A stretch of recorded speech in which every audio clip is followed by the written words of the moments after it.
Binabanatan ng kampo ni Vice President Jejo Marbinay si DSWD Secretary Dinky Soliman. Sa halip daw kasi natutukan ang mga nasalanta ng bagyong Lando, inuna pa raw nito ang umunoy pangangampanya para sa tambalang Rojas Robredo. Pero mariing itinanggi ni Soliman ang alegasyon, gayon din na Rojas at Robredo. Ginagawa raw ng gobyerno ang lahat para sa mga nasalanta. At yan naman po ang tinutukan ni Dano Tingkungko.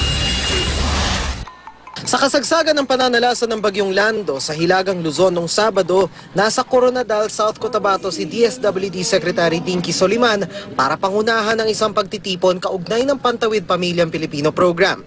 Kasama niya roon si Liberal Party Standard Bearer Mar Rojas at running mate na si Congresswoman Leni Robredo. Pinupunan ng kampo ng katunggali ni Rojas na si Vice President Jejo Marbinay ang ginawang ito ni Soliman. Ayon kay Attorney Rico Quicho, Vice Presidential Spokesperson for Political Affairs, imbis daw na tumulong si Soliman sa mga apektado ng bagyo ay naging abala ito sa umano'y pagkampanya para sa mga manok ng Liberal Party.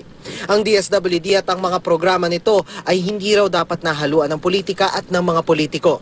Sa isang pahayag, sinabi ni Soliman na October 14 pa lang nakatutok na umano ang disaster response team ng DSWD sa NDRRMC kaugnay ng bagyong Lando. Matagal na rin umanong planado ang pagtitipong dinaluhan niya sa Coronadal kung saan inimbitahan umano si Rojas at Robredo bilang resource persons.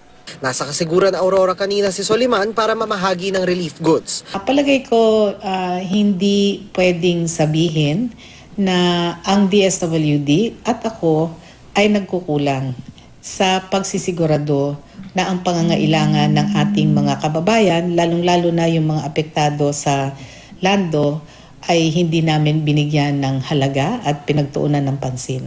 Nasa Infanta Pangasinan naman kanina si Rojas at Robredo para mamigay ng relief goods sa mga nasalanta ng bagyong Lando. Natanong si Rojas sa pahayag ng kampo ni Binay. Palagay ko hindi na dapat na bigyang pansin yung mga walang katuturang mga statement na yan.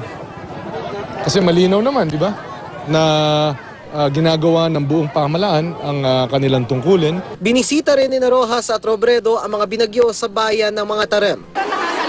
Na ganun na kami willing gawin para lang manalo sa isang eleksyon. Dano Tingkungko, nakatutok 24 oras.